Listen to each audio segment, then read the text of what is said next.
이거 좀 전에 이거 지금 796조가 아니고 763조일 겁니다. 이게 96, 396 이거 똑같지가 않을 거예요. 이거 아니고 763조의 준용 규정이 있어가지고 396조일 겁니다. 2차 공부하시는 분들은 무슨 말인지 아시죠? 그 다음에 뭐하다 말았죠? 지점차장의 표현 지배는 아니라고 했고요. 표현 대리행위가 성립하는 경우에 이거 94년도 판례인데 네, 정말 수거 속담처럼 외워야 됩니다. 전적인 책임을 져야 되고요. 상대방의 과실이 설령 있다고 하더라도 그걸 트집 삼아가지고 이렇게 해서 책임을 감경할 수 없다는 겁니다. 표현 대리 때는 표현 대리에는 과시상계 법리를 적용할 수 없다. 이거 정확하게 결론 기억하고 있어야 됩니다. 이거는 14번 부포상 부분적 포괄 대리권을 가진 사협상의 표현 지배인과 비슷하지만 아니죠. 이거는 부분적으로 대리권을 갖고 있는 사람이에요. 적절하지 않은 거. 그래서 표현 지배인과의 차이가 많이 나오죠. 네. 부분적 포괄 대리권을 가진 사업사의 대리권에 대한 제한은 선의의 제3자에게 대항하지 못한다. 그쵸? 선의의 제3자에게 대항하지 못하겠죠. 맞을걸요? 격리부장은 이런 사람들이 이제 부분적 포괄 대리권을 갖고 있죠. 격리에 관해서. 그쵸? 뭐 구매부서, 뭐 영업부서 이렇게 부서들이 나누어져 있죠. 그럼 그 부서에서는 이 부장이 짱이에요. 네.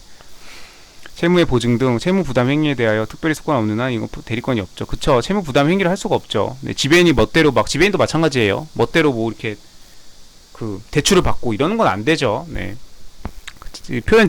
표현이 아니고 그냥 지배인도 이런 채무 부담 행위는 멋대로 할 수가 없는데 그건 사장님이 해야 되지 지배인이 맘대로 할 수가 없죠. 근데 그런 거를 하물며 일개 격리부장, 일매 구매팀장 이런 사람들이 했다? 여기도 뭐 나오죠. 구매와 관련한 실물 총괄하는 상업상금이 구매팀장 뭐 이런 사람들이겠죠. 구매부장 그런 사람들이 지급 보증 행위를 한다고요? 이런 거 안 된다 이겁니다. 이런 건 사장님이 해야죠. 주인이 해야죠. 상업권에 포함된다고 했으니까 이것도 틀렸겠네요. 네, 대리권이 없다. 이건 맞는 건데 못 찾는 거야 이거. 적절하지 않은 거 그럼 이게 답이네요. 예. 구매팀에 불과한 사람이 지금 지급 보증 행위를 한다고요? 보증? 이 무서운 보증을 쓴다고요? 네, 이런 거는 말이 안 됩니다. 채무 부담 행위, 지급 보증 행위 이런 것들은 주인이 해야죠. 근데 포함된다고 했으니까 4번이 틀린 거고 그 틀린 걸 찾으라고 했으니까 답이 4번인 거고 나머지는 다 맞죠? 네, 포괄 대리권이 없고요. 선의의 제삼자에 대항하지 못하고요. 대리권을 가진 부포상이 권한 범위에 속하지 않는 행위를 한 경우에 이 14조가 표현 지배인이죠. 유추 적용. 표현 지배인의 그 법리를 적용할 수는 없다. 영업주에 있다. 표현 지배인은 지배인이니까 영업주가 한 것과 다름없이 보는 거고 이 사람은 지금 부포상이잖아요. 네. 일개 구매 부장, 격리 부장, 영업 부장, 일개 부장일 뿐이다. 그래서 이런 표현 지배인의 법리를 그 일개 부장들한테 적용할 수는 없다. 그래서 이건 그렇습니다. 판례가 있죠. 14번 부포상 15조에 있고요. 부포상 영업의 특정한 종류, 특정한 사항, 특정이 들어가죠. 네. 지배인은 재판상 재판에 폭넓게 들어갔는데 지배인은 근데 부포상은 되게 특정한이 들어갑니다. 이렇게 돼서 그리고 재판상은 빠지죠. 재판 외에 모든 행위를 할 수 있습니다. 소송 행위는 할 수 없고요. 그리고 11조 3항의 규정은 전항의 규정에 준용하는데 11조 3항이 뭔가 봤더니 지배인의 대리권의 제한은 선의의 제3자에게 대항하지 못한다. 이걸 준용한다고 했으니까 부분적 포괄 대리권을 가진 사용인에 대한 대리권에 대한 제한은 선의의 제3자에게 대항하지 못한다. 똑같이 들어간다 이겁니다. 그래서 준용하라고 했고요. 이건 지배인하고 부포상이 마찬가지입니다. 그래서 여기 1번에 대한 내용이었고 주식회사 격리부장의 자금 차용 행위가 이거에 들어가는지 당연히 안 들어가죠. 자금 차용 행위는 네, 이런 거는 주인이 해야 됩니다. 네. 이런 것들까지 위임되어 있다고 볼 수는 없다. 독자적인 자금 차용은 이런 건 위임되어 있지 않다. 네.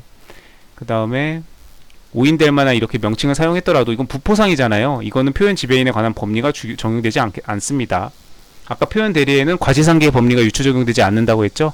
네. 뭐 이거랑 같은 저기는 아닌데 어쨌든 표현이 나오니까 또 표현이 참 이게 문제가 많이 되죠. 이게 민법에서도 그렇고 상법에서도 그렇고 일단 부포상은 표현 지배인하고는 다르다.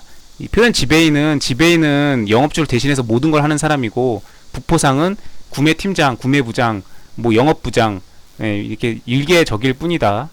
부분적인 적일 뿐이다. 그래서 적용하지 않는다. 규정을 따로 두고 있지도 않고요. 이렇게 할 수 없다. 그럼 부포상은 어떻게 해야 되냐? 구매부장이라면서요. 그럼 회사 직원이잖아요. 그러니까 주정하는 게 아니고 여기 표현 대리 그다음 사용자 책임 있죠. 756조 이런 거 적용하면 되죠. 네. 전산 개발장기 구매 이것도 판례가 있어요. 2006년도 판례고 이렇게 지급 보증행위 일개 구매팀장이 구매부장이 이런 걸 할 수 없죠. 권한에 속하지 않는다라고 했습니다. 15번 상법상 표현 지배인 14조 성립하기 위한 영업소에 관한 설명을 적절하지 않은 거. 지점은 적법한 지배인의 대리행위가 존재할 수 있을 정도로 영업소의 실질을 갖춰라. 맞죠? 지점의 지휘감독 아래 제한된 업무만을 이렇게 하는 경우는 안 된다고 했습니다. 이렇게 보조적으로 처리하는 장소가 아니어야 한다. 예, 맞습니다. 네, 독립적으로 대외적으로 어떤 독립된 어떤 개체로 볼 수 있어야 됩니다. 그런 영업소가 아니고 단순히 심부름만 하는 제한된 업무만을 이렇게 한다? 보조적 행위만 한다? 그러면은 그건 독립한 영업소로 이렇게 봐주지 않습니다. 실질이 있는. 장소가 아니어야 한다고 했으니까 맞죠? 네, 1번, 2번 다 맞아요. 3번 영업소는 지금부터 독립하여. 그렇죠. 독립하여 독자적으로 오케이. 대외적인 거래 오케이. 네, 아주 좋죠? 네, 3번도 맞네요. 회사의 지방연락사무소 또는 창고와 같은 경우에도 단순히 지방연락사무소, 창고, 뭐 물건이나 보관하고 이런 것들은 독립적으로 인정해 줄 수가 없죠. 네, 지위가 인정되지 않습니다. 4번이 틀렸네요. 표현 지배인. 재판상 행위는 그렇지 않다. 제한적 보조적 사무만을 처리하는 이런 창고, 지방연락사무소, 연락만 하는 거죠. 그냥 이런 것들. 이런 거 얘기하는 겁니다. 볼 수 없다는 거죠. 상법상의 영업소로 볼 수 없다. 또 표현 지배인으로 볼 수 없다. 상법상의 영업소로 볼 수 있어야 거기서 한 거를 사람들이 봤을 때 본사에서 한 거랑 똑같이 보고 그 책임을 본사에다가도 묻겠다 이거잖아요. 근데 표현 지배인으로 보게 되면, 근데 이런 경우는 그 볼 수 없기 때문에 표현 지배인으로 볼 수 없다는 거. 그래서 상법상의 영업소인 본점 또는 지점의 실체를 갖추고 어느 정도는 독립해서 그렇지 대외적으로 영업 활동을 해라. 이거 붙였어야 되는데. 네. 영업 활동을 해라. 그런 것들이 필요하다라는 겁니다. 위임받은 사항을 독립하여 처리할 수는 없고 뭐 감독 아래 기계적으로 제한된 업무만 보조적으로 이렇게 했다 이런 것들은 영업장소로 볼 수 없다. 표현 지배인 볼 수 없다. 그쵸? 같은 맥락이죠. 16번 상법상 물건 판매 점포의 사용인 설명을 적셔야 되는 거. 사용인은 판매 물건의 재고를 확보하기 위한 영업자금을 차입할 건 없다. 그쵸? 영업자금 차입 아까부터 계속 나오죠. 뭐 채무 부담 행위, 자금 차입 행위 이런 것들은 이건 사장님 주인이 해야지 사용인 직원 일개 직원이 할 수 있는 게 아니죠. 팔 권한 없다. 맞습니다. 사용인은 물건을 점포 내에서 판매한 경우 그 대금을 점포 외에서 수령할 권한이 없죠. 이거 틀렸네요. 판례가 있죠. 점포 외에서 수령할 권한 없죠. 물건 판매 점포 사용인은 할인 판매, 예, 이거는 가능합니다. 예, 이 권한은 있어요. 이건 맞아요. 예. 이것도 뭔가 아니 사장님이 해야지 지 멋대로 물건값을 깎아줘? 이게 안 될 것 같지만 이건 된다고 봅니다. 이건 영업상의 행위로 봐요. 3번은 맞고, 친구 아버님의 요청으로 대여점에서 아르바이트 계약 없이 여기 계약 없이 대여행위를 한 대학생도 상업사용인에 해당하죠. 비디오 가게를 들어갔는데 거기 매대에 서서 그 이제 비디오를 대출하려면은 이제 뭐 대출하고 싶은 비디오를 내밀어야 되고 그럼 전산으로 이렇게 바코드 찍어야 되고 몇 월 며칠까지입니다. 반납하세요. 그러고 안내해 줄 거 아니에요. 그 다음에 비디오 대여했으면 대여금을 내야 될 거고 카드 결제를 하든지 현금을 내든지 그럼 그 현금을 수령하든지 카드 결제를 해줘야죠. 그러니까 이런 행위를 하고 있으면 그거 자체로 사용인에 해당하는 거지. 이거를 아르바이트 정식 계약이 있는지 없는지 이거를 손님들이 당신 저기 그 아르바이트 정식 계약한 거 맞아요? 그 근로계약서 쓰셨죠? 그거 근로계약서 좀 봅시다. 뭐 이런 건 말이 안 되잖아요. 손님들이 들어와가지고 손님들은 그냥 휙 보고 알바인가 보다 그러고 그냥 비디오 골라가지고 계산하고 나가면 그만이죠. 손님들은 뭐 관심이 없단 말이에요. 사장님인지 알바인지 뭐 알 게 뭐예요. 사장님 조카인지 사장님 아들인지 아니면 젊은 사람인데도 불구하고 본인이 사장인지 뭐 손님들은 알 바 아니죠. 그런 걸 확인하고 그 거래 행위를 할 필요도 없고요. 그렇기 때문에 그냥 백화점에서 어서 오세요. 그러고 뭐 무엇을 도와드릴까요? 뭐 찾으시는 거 있으세요? 그런 직원들이 다 유니폼 입고 직원들이 다 이 판매 점포의 사용인에 해당한다. 그걸 일일이 당신 사원증 좀 봅시다.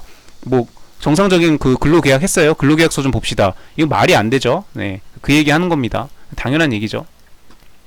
16번 물건을 판매하는 점포의 사용인은 점포에 들어갔는데 카운터에서 자리를 지키고 있다. 그러면 그 사람은 이 물건 판매 점포에 그 직원을 본다 이거죠. 당연히 모든 권한이 있고요. 판매에 관해서 모든 권한이 있는 겁니다.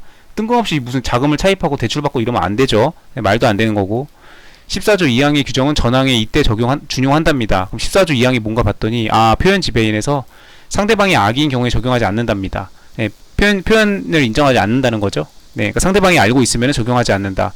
그럼 이것도 그 물건 판매 점포 사용인이 아니라는 거를 만약에 알고 있어요. 손님이 네, 뭐 아는 사이면 알고 있을 수도 있죠. 그런 경우에는 당연히 적용하지 않겠죠.